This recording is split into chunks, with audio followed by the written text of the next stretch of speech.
pessoal, vamos dar início aí à nossa, na verdade, análise das peças em razão daquelas questões postadas na aula 3 e na aula 4, que nós discutimos, mostramos a vocês, na verdade, como descobrir ou como detectar no enunciado da questão a peça que seria possível de ser empregada no caso concreto. Nem sempre o edital é claro, nem sempre o edital é bem explícito. Então é importante que a gente saiba identificar quais são as peças possíveis a serem requeridas, quer dizer, as medidas cautelares possíveis de serem requeridas por parte do delegado de polícia. Então, reparem, geralmente o delegado representa e não requer. Mas, como a nossa prova, na verdade, coloca no edital a possibilidade de peças cautelares, podemos utilizar tanto a palavra representação quanto a palavra requerimento. Vamos tentar fazer como determina a lei. Vamos dar um exemplo. Então, prisão temporária. A lei é clara, menciona a representação da autoridade policial. Já uma interceptação telefônica, já uma hipótese de prisão preventiva, a lei fala em requerimento. Então, podemos utilizar requerimento nesses casos. Muito bem. Algumas pessoas alguns de vocês mandaram na sua mensagem determinadas perguntas relacionadas à utilização da legislação. Gente, o item 18 do nosso edital, ele diz que não será possível levar a legislação na data da prova, que não é possível consulta nem a códigos ou legislação, ainda que em folhas avulsas. Bom, nada impede que essa posição seja alterada até a data da prova. Então, nós tivemos aí uma prorrogação das inscrições, enfim, pode acontecer de haver uma retificação do edital, mas a gente tem que estar partindo da premissa de que realmente não será possível a cobrança do tipo, quer dizer, a cobrança, não será possível a consulta à legislação, e isso diminui as chances de cobrança específica dos tipos penais. Lógico, gente, que tem determinados tipos penais e determinados dispositivos de lei que o que se espera é que o candidato conheça, não é isso? Em especial, esses dispositivos próprios para as medidas cautelares a serem requeridas, pleiteadas pelo delegado de polícia.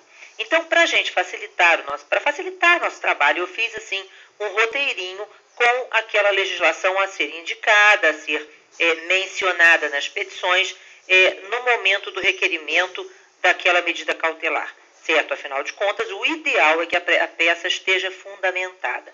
Agora, em relação à identificação dos tipos penais e tal, é possível sim que até cobrem, mas não é provável.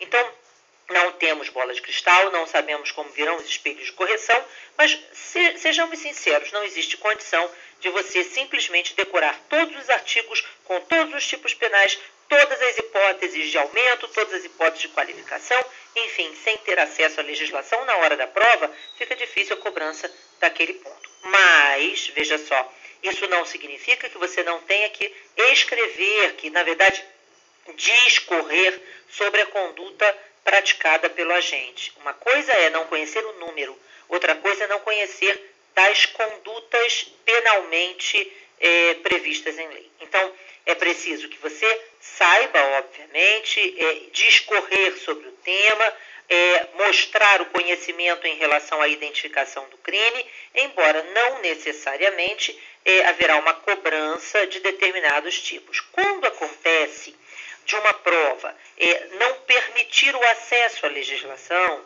é muito comum que a própria prova, o próprio enunciado da questão, traga embaixo os dispositivos legais aplicáveis. Então, lógico que não seria a resposta em termos de qual a peça cautelar cabível, mas em relação aos tipos penais, a probabilidade é de que realmente isso venha a ocorrer. Não sabemos, novamente, mas o edital é muito claro no não pode usar o código, certo? Agora, novamente, devemos estar atentos a uma possível retificação, pode acontecer.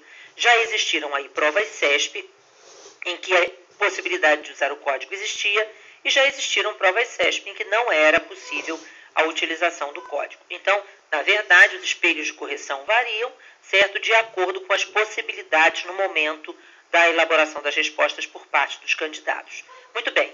Então, na verdade, nosso edital ele é muito claro no que vai ser cobrado. Num primeiro momento, a cobrança será muito grande sobre o português, sobre a clareza na disposição dos fatos, ok? A redação, na verdade, ela é importante. E a redação, gente, ela é pessoal. Repare, não existe como a gente entrar na cabeça de um aluno ou de quem quer que seja, e a banca também não pode exigir, que a pessoa escreva tal qual o examinador. Então, vejam, a forma de colocar as palavras, a opção por determinadas expressões é uma questão pessoal, muda de um para outro, não é isso? E da mesma forma, de nada adianta uma redação extremamente rebuscada, extremamente prolixa, porque isso muitas vezes conta contrariamente ao candidato. Então é importante que você tenha, vejam, letra legível, é importante que você tenha clareza na exposição das ideias, e é mais importante ainda, certo, que você demonstre, obviamente, o seu conhecimento e tenha uma grafia correta, que não haja erros de concordância. Então, é importante que você se concentre na hora da prova para fazer a melhor prova possível. Com certeza, a sua peça cautelar tem que ser limpa, tem que ser clara. Mas, Ana, eu rasurei. O que eu vou fazer? Vejam, você coloca entre parênteses, risca e continua escrevendo, certo? Mas cuidado com as questões que possam se sujeitar a uma possível identificação de peça. Então, vamos tentar evitar, por exemplo, criar fatos novos, já expliquei isso nas aulas anteriores. Vamos tentar nos concentrar naquilo que está na questão, naquilo que é requerido na nossa questão, ok? Bom, também recebi algumas perguntas relacionadas ao Manual da Presidência, que foi postado para vocês, aquele Manual de Redação da Presidência da República. Repare, existe carta, ofício e peça processual. Se realmente nossa peça é uma peça cautelar e é o que se espera da prova, bom, então é um formato de peça, ou seja, um formato de petição. Então, o que se pretende é realmente que você utilize aquela ideia, endereçamento, e aí cabeçalho, enfim, qual a peça, qual é a medida cautelar requerida, fundamentação legal desta medida, enfim, que você apresente uma estrutura para peças processuais. E aí alguns me perguntaram acerca da margem, como fazer e tal. Você vai utilizar o espaço do caderno de respostas, certo? Estou postando para você um modelo do caderno de respostas, como é o caderno de respostas, para você, inclusive, visualizar e pensar em como vai apresentar a sua estrutura da petição, certo? De petição. Muito bem. Nesse sentido, existe também uma outra questão que é importante, que é a questão do rascunho. Vejam, o rascunho ele é muito útil, mas ele nos faz também perder muito tempo. Então, no rascunho, você deve colocar as questões por tópicos. Na verdade, faça um rascunho sim, mas apenas para estruturar as ideias. E depois parta logo para a redação da sua peça prático-profissional. Por quê? Porque senão você vai, vejam, escrever no rascunho e depois não vai, provavelmente, ter tempo ou corre o risco de não ter tempo para fechar efetivamente a sua peça e entregar a sua prova. Então, acontece demais em provas discursivas, em especial em provas que tenham a exigência de elaboração de peça, do candidato, ao final, não ter tido o tempo necessário para passar a peça a limpo. A peça estava no rascunho e o que está no rascunho não será considerado, ok? Então, você tem que estruturar a peça no rascunho e aí, finalmente, passar para a elaboração do texto, certo? E se acontecer alguma rasura, não se preocupe, risque e continue escrevendo, certo? Mas não faça observaçõezinhas e cuidado para não escrever além das margens do caderno de prova, porque também não será admitida nenhuma informação que não esteja dentro dos limites apresentados pelo caderno de prova, certo? Muito bem, veja só, nossa prova é realmente uma prova que, a princípio, cobrará uma peça cautelar. No início, nós falamos do relatório, falamos da portaria, porque são peças muito importantes na atuação do delegado. E achamos estranho que isso não seja cobrado pelo CESP numa prova de delegado de polícia, quando deveria ser. Então, era melhor a gente pecar pelo excesso do que pecar pela falta. E vamos continuar considerando dessa forma. Bom, então nós estamos postando para vocês um material com aquelas informações, na verdade com os espelhos de correção daquelas questões que nós fizemos nas aulas anteriores, certo? E tem ocorrido um problema na postagem do material. Vários de vocês me enviaram e-mails, certo? Dizendo, olha, professor, o material não está postado, o material não está postado. O material foi enviado para postagem e foi postado. Aparentemente, havia um problema no sistema em que o material não aparecia. Já me disseram que está tudo corrigido e que o material já está disponível. Mas, caso não esteja, não há nenhum problema, entre na sua mensagem, escreva para mim que você não recebeu o material, que eu envio para você por e-mail, como tenho feito com vários de vocês, ok? Então, esse material ele é importante, estou postando também modelos novos, além daqueles já existentes, e assim será durante toda a nossa preparação. Vejam, ainda que a gente tenha hoje a aula de número 5, e eu vou marcar mais uma aula, certo? Mas ainda que a gente tenha mais esta aula, mesmo depois da aula, nós teremos ainda uma série de possibilidades de discutir. Se você tem dúvida, você manda para mim, eu vou responder. Se for necessário um outro modelo, nós vamos utilizar esse outro modelo, vamos preparar e mandar para você. Então, na verdade, nós temos aí uma troca até a data da prova, certo? Agora, lembrando, a nossa finalidade aqui é a preocupação agora com a identificação da peça, certo? O que seria possível neste caso? Porque, vejam, não acho que vai aparecer uma questão de bandeja. Não vai. Vai aparecer uma questão e, ao final, vão dizer que você decida, enquanto delegado, qual a medida cautelar que deveria ter sido requerida. E aí eu preciso que você, olhando aquele caso concreto, identifique, não, neste caso, a medida cautelar adequada é esta. Então, eu vou representar por esta medida cautelar. Ficou claro? Muito bem, então para isso, vejam, eu fiz uma estrutura básica para mostrar a você como toda e qualquer peça cautelar deve ser construída.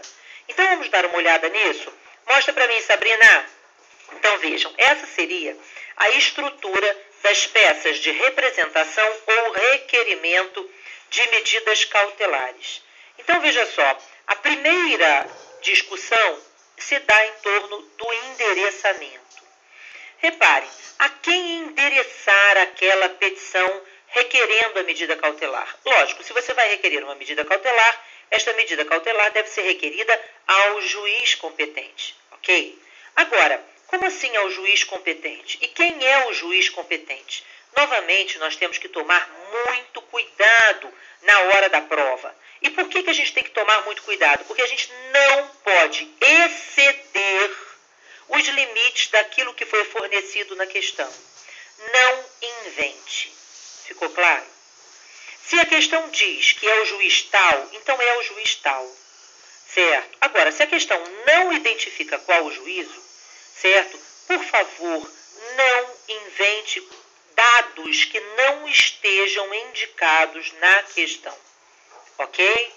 Agora, se a questão indica que você é o delegado de determinada comarca, de determinada localidade e tal, lógico que você vai pedir a medida cautelar ao juízo que tecnicamente seria o juízo daquela localidade. Agora, partindo da premissa, obviamente, de que ele tenha competência. Muitos candidatos, muitos de vocês, muitos alunos, ficaram em dúvida em relação à possibilidade do juízo no momento da lavratura do auto de prisão em flagrante, em uma comarca diversa daquela em que se deram os fatos, em qual seria o juízo competente para a ciência do flagrante, enfim, e para eventual processo. Gente, existe um instituto chamado prevenção.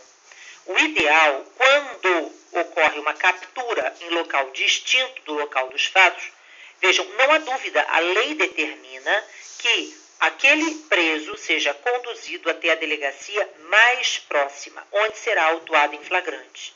Bom, depois ele vai ser removido para outra comarca, se for o caso. No entanto, a comunicação do flagrante, o ideal é inclusive que ocorra aos dois juízos. juízos, ok? Isso é, inclusive, uma recomendação feita aos delegados em momento posterior, após terem passado no concurso. Então, repare, o correto, porque esta delegacia, ela está dentro desta comarca. Em tese, vejam, a comunicação do flagrante pode ocorrer ao juízo daquela localidade também. E existe o Instituto da Prevenção. Embora no processo penal, juízes possam declinar de ofício quando se trata de incompetência relativa, e é o que normalmente acontece num caso como este. Mas eu preciso que você entenda o seguinte: se a questão disse que a ciência do flagrante foi para aquele juiz, então foi para aquele juiz. Você não tem que discutir com a questão, entendeu? A não ser que a questão diga assim, peças críticas necessárias à conduta praticada pelo delegado. Fora isso, você não tem que ir contra o enunciado. O enunciado é aquele, ok? Não queira modificar o enunciado da questão, certo? Então, isso é muito importante na hora da prova, certo? E mais, não invente fatos, questões, pontos, discussões que não estejam indicadas no enunciado da questão. Isso poderá ser considerado, vejam, marcação ou identificação de prova, o que leva a 0 na prova, certo? Na peça prática, tá? Então, voltando, vamos lá? Então, endereçamento. Atenção, eu botei essa observação, preciso que você tenha em mente. A questão provavelmente, mostra lá, Sabrina, deixa lá. A questão provavelmente indicará o juiz competente, o juiz competente, ainda que implicitamente. Caso isso não ocorra, utilizar o endereçamento padrão. E qual é o endereçamento padrão? Excelentíssimo senhor doutor juiz de direito da tal vara criminal, ou, se for hipótese de tribunal do júri, de crime doloso contra a vida, do tal tribunal do júri da comarca D, ok? Agora preste atenção num detalhe muito importante, certo? E qual é o detalhe muito importante? É o seguinte, veja só, essa nossa questão, ela, na verdade, é uma questão discursiva. E o CESP foi, por muito tempo, a banca examinadora na OAB. E na OAB era, obviamente, pontuada a peça prático-profissional e que tem um endereçamento. Uma das grandes preocupações de um professor, quando demonstra ao candidato que vai submeter a prova da OAB, a prova de segunda fase, sobre a possibilidade de retirada de pontos, se dá em relação à abreviação. Então, nós não sabemos como vai ficar a situação nesta nossa prova. Então, surge uma dúvida. Entre abreviar e não abreviar, será que não seria melhor que nós não abreviássemos nada? Então, veja só, lógico que artigo pode ser abreviado, certo? Então, veja só, volta. Bom, artigo tal, isso pode ser abreviado. Não há dúvida sobre a possibilidade de abreviar a palavra artigo, ok? Mas existe dúvida sobre a necessidade ou possibilidade de se abreviar, por exemplo, Código de Processo Penal. Eu devo abreviar Código de Processo Penal como CPP ou eu devo escrever Código de Processo Penal ou Diploma Processual Penal? Ficou claro? Então, da mesma forma, surge dúvida em relação às palavras, né, as expressões. Então, outra dúvida surge em relação à expressão, a palavra excelentíssimo. Então, vejam, excelentíssimo é realmente a regra utilizada para fins de tratamento aos juízes. Então, você vai ter que escrever excelentíssimo no cabeçalho da petição, no endereçamento da petição. E ao escrever excelentíssimo, você deve abreviar, você pode abreviar, ou é melhor que você escreva por extenso. Então, excelentíssimo senhor doutor juiz de direito da tal vara. Então, você escreve de forma abreviada ou por extenso. Sinceramente, eu não correria o risco. É certo que em todas as nossas peças nós escrevemos excelentíssimo de forma abreviada e tal, mas não custa, vamos passar a escrever por extenso. Na hora da prova, vejam, treinem à vontade abreviado, mas na hora da prova vamos nos lembrar que devemos escrever por extenso. Agora, artigo pode ser abreviado, ok? Por quê? Para evitar a questão da identificação de prova.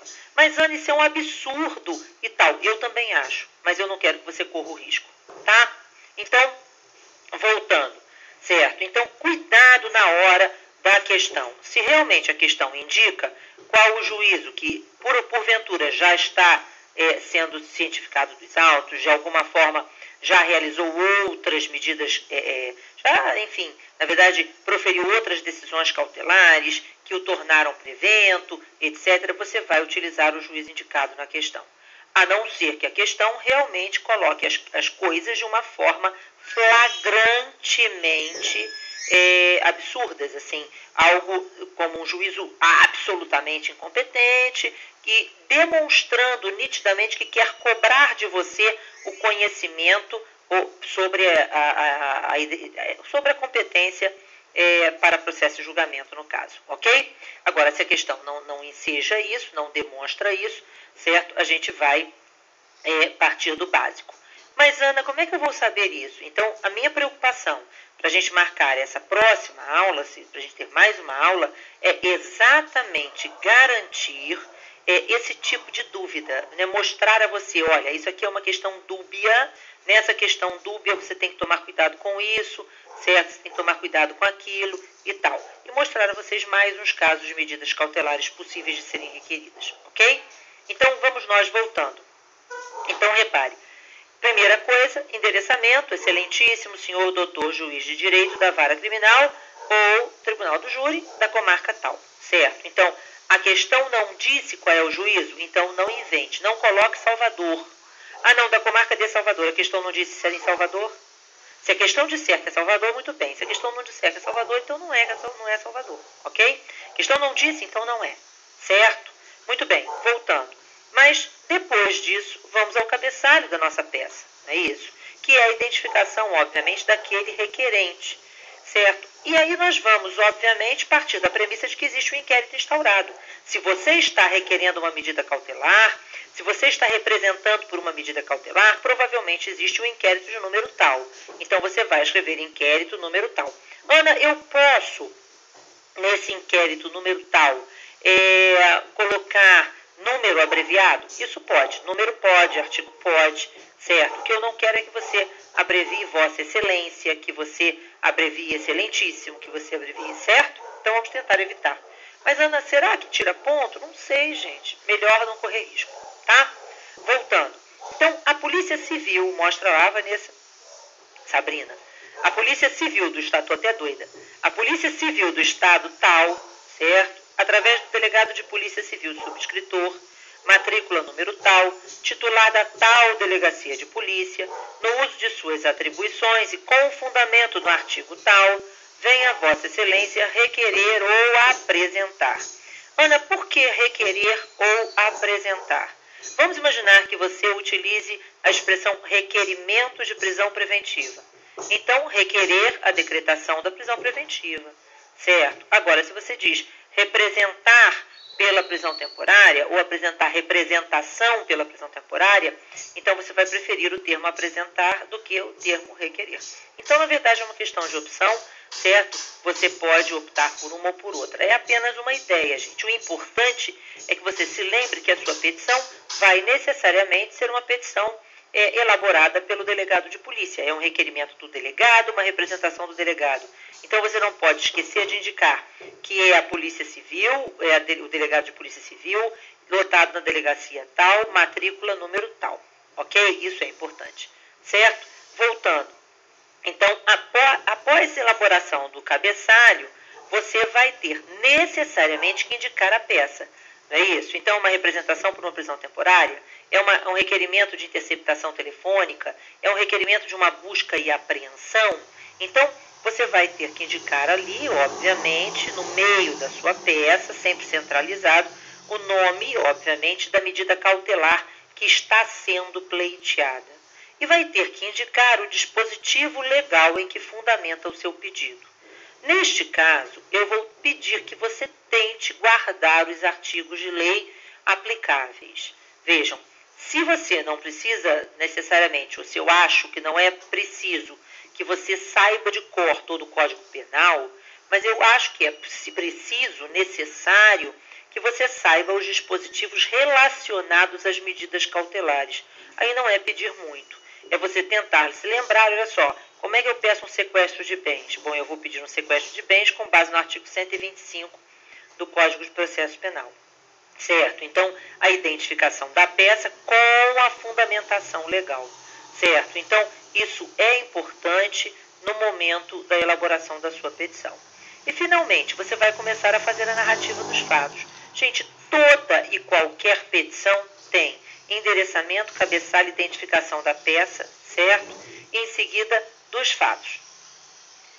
Novamente, eu já disse isso em aulas anteriores, você não pode, em hipótese alguma, certo? Inventar coisas. Os fatos estão no enunciado da questão. Então, é você pegar aquilo que está no enunciado da questão e fazer uma transposição, ou seja, colacionar aqui. Lógico, fazendo uma redação de forma distinta, não precisa ser cópia literal daquilo que lá está escrito. Você vai redigir o mesmo texto, só que agora reescrito com uma redação própria para uma petição, certo? Então, os fatos são extraídos necessariamente do enunciado da questão. De novo, não invente. Não diga assim, a testemunha Maria, se não existe uma testemunha Maria indicada no enunciado, ok? Então, voltando, utilização dos fatos narrados na questão, não sendo possível a criação de novos fatos. Bom, e depois você vai começar a indicar da presença dos pressupostos que autorizam aquela medida cautelar. Gente, não existe uma peça de requerimento de uma medida cautelar, qualquer que seja, sem que você indique a presença do fumus boniuris, ou aqui muitas vezes chamado de fumus comissi delicti, e do periculum libertatis. Não existe essa possibilidade. Então, necessariamente, para o deferimento de uma medida cautelar, é necessário que se indique onde está o fumus e onde está o periculum, ok? Agora, da mesma forma, é preciso que você demonstre, ao explicar da presença do periculum in mora, ou do periculum libertatis, se for uma hipótese de prisão, que você indique que, na verdade, aquelas vias normais de investigação, elas já se realizaram e que aquela medida extrema, por algum motivo, se faz necessária.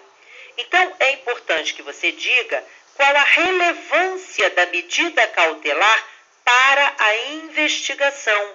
Olha só, gente, você não é o Ministério Público requerendo uma medida cautelar concomitantemente ao oferecimento da denúncia. A investigação ainda está em curso.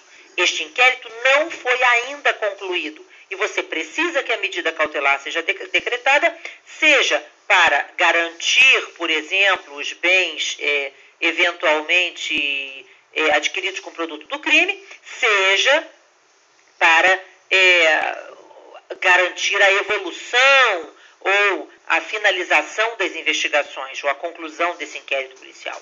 Então, é preciso que você faça um link necessariamente entre, vejam, a medida cautelar requerida e o inquérito policial por você conduzido. Você, afinal, é o presidente do inquérito policial.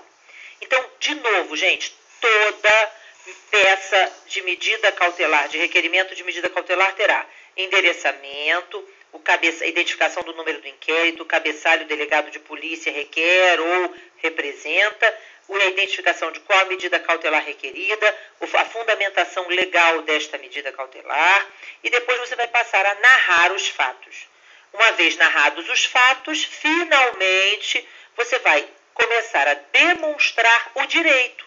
E esta figura do direito, que a gente costuma colocar em todo quanto é petição, dos fatos, do direito, do pedido, entendeu? Então, toda vez que a gente vai estruturar os argumentos jurídicos que autorizam a medida, você vai ter necessariamente, enquanto medida cautelar, que discorrer sobre a necessidade e a possibilidade legal de decretação. Então, fumus comissi delicti ou fumus boniuris e o periculum in mora ou periculum libertatis, certo? E, principalmente, a relação disso com o inquérito que está em curso, certo? No próximo bloco a gente continua daí.